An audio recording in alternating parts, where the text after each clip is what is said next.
대출금리가 굉장히 살벌하게 오르고 있죠. 그런데 요걸 가지고 언론에서는 기준금리보다 대출금리가 너무 빨리 올라간다. 이거는 은행의 농간이다. 라고 이야기를 하면서 대출금리가 기준금리보다 빨리 올라갔으니까 기준금리가 더 오르더라도 대출금리는 그렇게 더 오르지 못할 것이다. 라는 여론을 만들려고 하고 있다.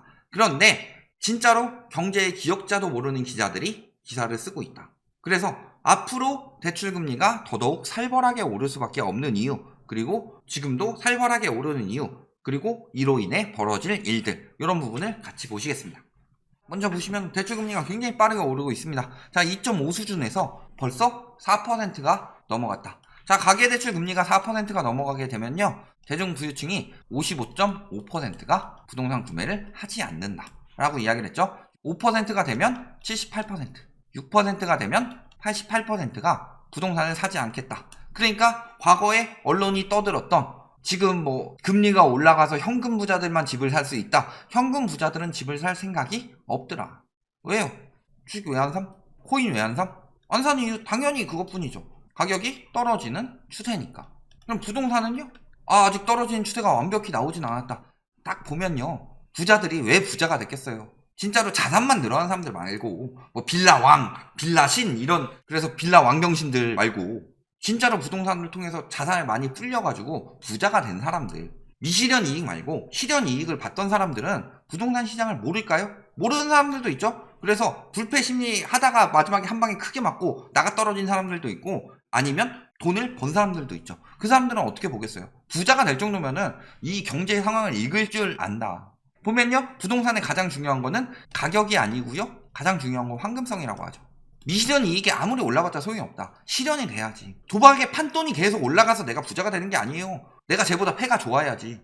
그래서 같이 판돈을 올려줄 수 있는 사람이 있어야지. 황금성이 엄청 좋을 땐 내가 되게 좋은 패를 가지고 있어요. 근데 가격이 많이 안 오른다. 그거는요, 상대방이 좋은 패가 없어서 못 따라오는 경우입니다. 그런데 지금은 서로 좋은 패에 들었다고 가격 쭉쭉 올리다가요, 마지막에 올인했던 사람이 패가 낮으면요, 다 뒤집어 쓰는 상황이죠. 딱 그런 상황이다. 황금성이 떨어지고 있고 거래량이 안 나오고 있으니까 부자들은 집을 살 이유가 없어지는 거예요. 앞으로 금리가 올라가면 올라갈수록 실수요들이 집을 살 여력이 없을 텐데, 왜?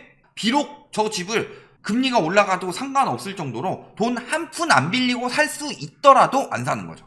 그리고 두 번째는 뭐예요? 그만큼의 황금성이 떨어지면 안 팔리죠? 그리고 가격이 올라가기 힘들죠? 그런데 그 큰 돈을 넣어서 예금은 금리가 올라가고 있죠? 기회비용이 떨어진다. 금리가 이만큼 올라갔다? 이제 안 산다는 거예요. 그리고 저 결과가 나왔을 때는 집값이 아직 오르고 있을 때 여론조사였고, 집값이 떨어지고 있는 상황이죠. 몇몇 강남 초대형 재건축 이런 거 말고, 심리 아직도 조장하고 있는 그 몇몇 개, 마지막 몇몇 개 말고는 전반적으로 떨어지고 있죠. 그런 상황에서 왜 들어가요? 미치지 않고서요. 그리고 가계대출 금리가 4% 돌파한 이유는 기준금리 인상 영향이 굉장히 크죠. 기준금리 인상과 시장금리 상승 등의 영향으로 가계평균금리가 4%를 넘어서 지금 8년 1개월 만에, 8년 전이면 언제죠? 2014년이죠. 2014년을 넘어서 가장 높은 수준으로 가계부채 금리가 형성이 되었다. 그러니까 집을 살 수가 없죠. 그런 상황에서 지금 미국은 인플레와의 전쟁이 시작됐죠. 우리나라 역시 마찬가지지만. 그래서 미국 보면은 살짝 꺾인 것 같지만 아직 8%대고요. 이건 전년 대비입니다. 굉장히 높죠. 그러니까 경기 둔화 우려에도 금리 인상을 멈추지 않는다. 즉 미국에서는요, 금리 인상을 계속한다. 그러면요, 우리나라가 얘를 따라가느냐, 독자적 노선을 걷느냐, 요 부분을 보셔야 되겠죠. 거기다가 미국은 양적 긴축까지 들어갔다고 합니다. 돈 회수한다는 얘기예요. 그러면 화폐가치 하락, 열심히 말하던 인간들 있죠? 화폐가치 하락은요, 돈이 풀려서 그렇게 되는 거죠. 그러면은 지금은 화폐가치가 상승이 되는 상황이죠. 화폐가치가 상승이 된다는 건 실물가치가 떨어진다는 이야기죠. 화폐가치가 왜 늘어나요? 100만원이 풀려 있는데 한 해 10만원을 찍어냈다. 그러니까 총 규모는 110만원이고 물건은 그대로 있으니까 화폐가치가 그만큼 떨어지는 거다. 이게 화폐가치 하락 자본주의 논리의 기본이죠. 그런데 100만원 풀려 있는데 얘를 90만원으로 줄인대요. 물건은 그대로인데 화폐가 줄어요. 그럼 화폐가치가 상승하겠죠. 그런 상황 아니에요? 근데 이에 대해서도 화폐가치는 계속 떨어지니까 장기적 우상향. 물론 장기적으로 보면 그렇죠. 화폐가치 축소와. 그런데 대차 대조표를 보시면은 2008년에 이렇게 올라가다가 2017년부터 조금 줄였다가 미중 무역전쟁 코로나 터지면서 다시 미중 무역전쟁 코로나 이렇게 올라갔죠. 그러면요, 이 정도까지 축소한다는 얘기예요. 그러면 지금 이만큼 거품이 꼈기 때문에 대부분의 자산에 그러니까 여기까지 떨어지게 되면은 단기적으로 엄청나게 빠진다는 거고, 다음에 장기적으로 슬금슬금 올라가서 요 점을 찍기 위해서는 내 생에 다시 될 수도 있을까? 이런 고민도 해봐야 되는 거죠. 그리고 2017년에 비해 속도는 빨라지고 규모는 커지고 있다. 생각보다 화폐 가치 하락이 빠르게 진행될 것이다. 그리고요, 2017년 말에 양적 긴축 들어가기 시작했죠. 그러면서 우리나라 집값 언제 영향받기 시작했어요? 2018년. 이만큼 올라가서 요만큼씩 줄이고 있는데요, 이때는 이렇게 줄이고 있는 거죠. 그러니까 더 빠르게 효과가 나타날 수 있다는 거죠. 집값이 떨어지고 주식이 떨어지고요, 자산시장 떨어져서 경제가 안 좋아지면은 돈 다시 풀지 않을까요?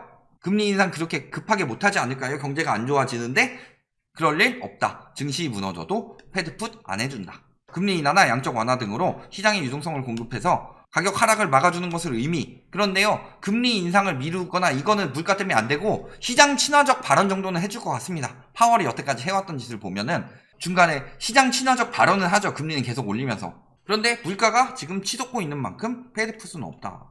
증시 붕괴에도, 부동산 붕괴에도 패드풋은 안 할 것이다. 근데 문제는요, 미국은요, 한번 거품이 쭉 빠지고 나서 가계부채가 쭉 감소됐기 때문에 지금 부동산 거품이 낀 거만큼 붕괴되더라도 그렇게 크지 않습니다. 근데 우리나라 같은 경우는요, 미국은 저렇게 하니까 우리나라는 따라가게 되는 상황이라면 부동산이 붕괴돼도 계속 따라가야 되죠. 근데 미국에서 부동산이 붕괴가 됐어요? 그거 막기 위해서 금리 인상을 멈추고 하려면은 진짜로 코로나로 인한 거 다 빠지고 더 붕괴됐을 때는 가능한 일인데, 우리나라는요, 코로나 이전부터 거품이 엄청나게 꼈기 때문에 한참 붕괴 일어나더라도 미국에서는 시작도 안 할 거다.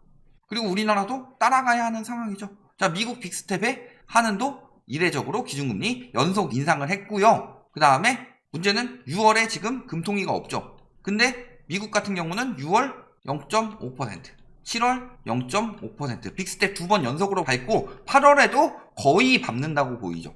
그런데 6월, 7월에 미국에서 2번이나 밟아놨는데 우리나라 7월에 밟을까요? 안 밟을까요? 빅스텝은 안 밟더라도 금리는 올리겠죠.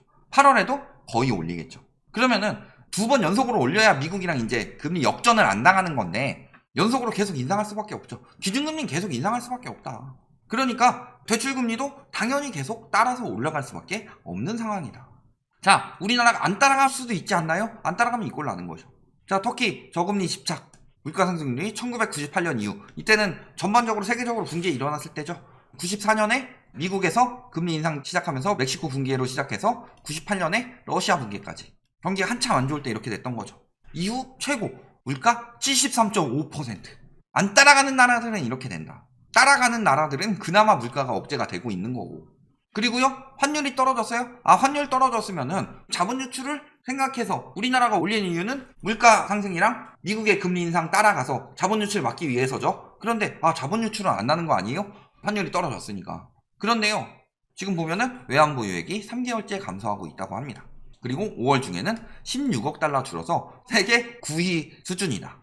지금 우리나라는 안정적으로 선제적 금리 인상하고 외환 보유액에 버티고 있는데요, 금리 역전이 되면 어떻게 될지 모르죠. 그러니까 지금 계속 따라는 가야 된다. 역전 되더라도 계속 어느 정도씩은 따라가 줘야 되는 상황이죠. 역전이 안 되면 가장 좋은데 미국에서 너무 빨리 올리니까 경제가 붕괴될까봐 역전을 허용하더라도 계속 따라가는 정도까지는 해줘야지 물가 폭등도 막을 수가 있고 외환 유출도 막을 수가 있는 상황이다. 그러니까 기준금리는 계속 올라갈 수밖에 없죠.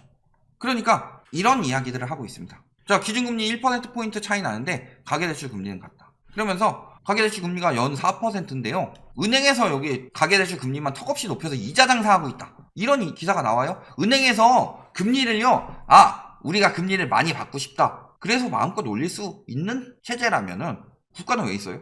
은행에서 이자 장사하도록 금리 마음껏 올리겠습니다. 그러면 국가에서는 그래, 너네는 돈 가지고 있는 애니까 오키 너네 금리 마음대로 해. 그런 나라 없습니다. 그런데 기준금리 1%포인트 차이 나는데 가계대출 금리는 같다. 그러니까 4월 기준으로 기준금리 1.5%죠? 2.5%까지 올라가더라도 이 정도 가계대출 금리로 억제가 될 것이다. 왜냐면 이미 2.5% 수준을 받고 있기 때문에, 기준금리 2.5% 수준일 때 가계대출 금리를 받고 있기 때문에 올라가더라도 이건 선반영된 것이다. 그리고 돈 빌린 사람들한테 떠넘기고 은행은 배만 불리고 있는데 이거 국가에서 제재하면 된다. 시장 논리에 따른 거죠. 시장 논리에 따라서 그렇게 이야기하고 시장이 원하는 대로 돌아하더니 은행에서 가계대출 금리 높이는 거 은행 마음대로 했다면 저거 시장 논리에 따른 건데 왜 이걸 비난을 해요? 여태까지 시장 논리를 그렇게 따지시던 언론들께서. 그리고요, 가계대출 금리는 기준금리만 영향을 받지 않는 거죠. 저 기사를 쓰는 저 기자는 금리에 대해서 이해력이 없다. 저런 기사를 쓴다는 것 자체가. 왜요? 국채금리가 올라갔으니까.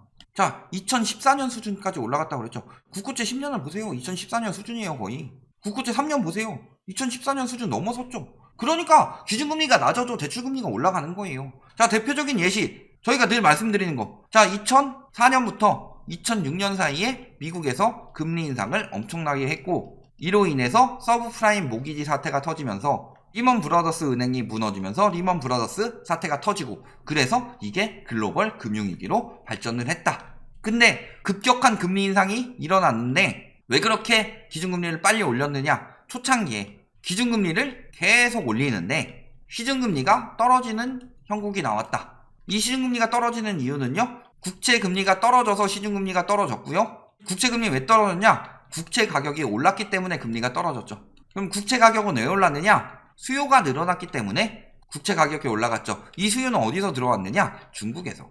그래서 기준금리를 높이는데 중국에서 국채를 사는 수요들이 계속 들어오면서 국채 가격은 오르고 국채금리가 떨어지면서 시중금리가 떨어졌다. 이것이 그린스펀의 수수께끼죠. 기준금리를 올리더라도 국채금리의 영향을 굉장히 많이 받는다. 그러니까 이 국채금리가 올라가서 국채금리가 2014년 수준이니까 시중금리가 2014년 수준인 거예요. 그런데 기준금리는 1%포인트 낮은데 은행들이 지들 배부리려고 마음껏 올렸다. 그렇게 마음대로 올릴 수 있는 은행이 있다면 그 은행은 신뢰도가 굉장히 낮겠죠. 그러니까 국채금리가 계속 올라가고 있는 와중에는 시중금리 계속 올라갈 수밖에 없는 상황이다. 그러니까 지금 금리가 잘못된 것이 아니라는 거죠. 그런데 문제는 앞으로 더 오를 수밖에 없더라. 왜? 기준금리 올라가게 되면 국채금리는 당연히 따라서 올라가니까. 자, 국채금리가 언제부터 급격하게 올라갔어요? 슬금슬금 오르다가 팍 튀는 게 언제부터였어요? 21년 8월. 왜 21년 8월부터 튀어요? 이때부터 기준금리 인상이 시작됐으니까. 거기다가 우리나라는 지금 가계부채가 세계 1위입니다. 빚 붕괴에 따른 영향은 굉장히 많은 가계로 흘러 들어갈 수밖에 없다. 근데 연착륙 대책 서두르라고 해야 되는데 연착륙 대책은 없습니다. 왜? 연착륙을 하게 되려면은 지원이 들어가고 탕감이 들어가고 이런 것들이 있어야 되는데 지원을 들어가자니 얘는 물가를 자극하는 요인이 되고요. 탕감을 들어가자니 국가부채는 이미 너무 많이 올라갔죠. 코로나로 인해서 국가부채가 많이 올라갔기 때문에 가계부채를 저렇게 탕감하고 떠맡아줄 국가의 재원이 충분하느냐. 그런데 오히려 세금은 줄이고 있죠. 국가부채는 올려가고 세금은 줄이고 있어요. 탕감이 되겠어요? 안 되죠. 앞으로 가계부채 붕괴로 인한 굉장한 일들이 벌어질 것이다. 과거랑은 차원이 다르다. 결론, 기준금리보다 대출금리 빨리 올라요. 이게 잘못된 것처럼 이야기하고 있지만 정상적인 시장의 상황이고, 그렇기 때문에 과거 기준금리가 똑같을 때보다 대출금리는 훨씬 더 오를 수밖에 없다. 첫 번째. 그리고 두 번째는요, 가계부채 폭탄으로 굉장히 대붕괴가 일어나더라도 그런 상황에서도 금리 인상을 멈출 수 있는 상황은 아니다. 왜냐면 그런 상황에서 금리 인하를 하거나 금리를 동결해가지고 멈춰버리면은 터키골 날 수 있다. 그리고 그게 만약에 거기서 그렇게 확 붕괴되면서 그 다음에 저성장, 저물가 나오게 되면요, 장기적으로 일본골 난다. 그러면 부동산이 다시 오를 이유는 없겠죠. 그런 점을 잘 생각해 보시면은 지금 대출금리 상승이 그렇게 쉽게 생각할 일만은 아니다. 그냥 올라가네, 부담 조금 늘어나겠네, 버티는 사람은 버티겠고 못 버티는 사람은 떨어져 나가겠지, 이 정도의 수준이 아니다 라는 거 잘 알아두시기 바랍니다.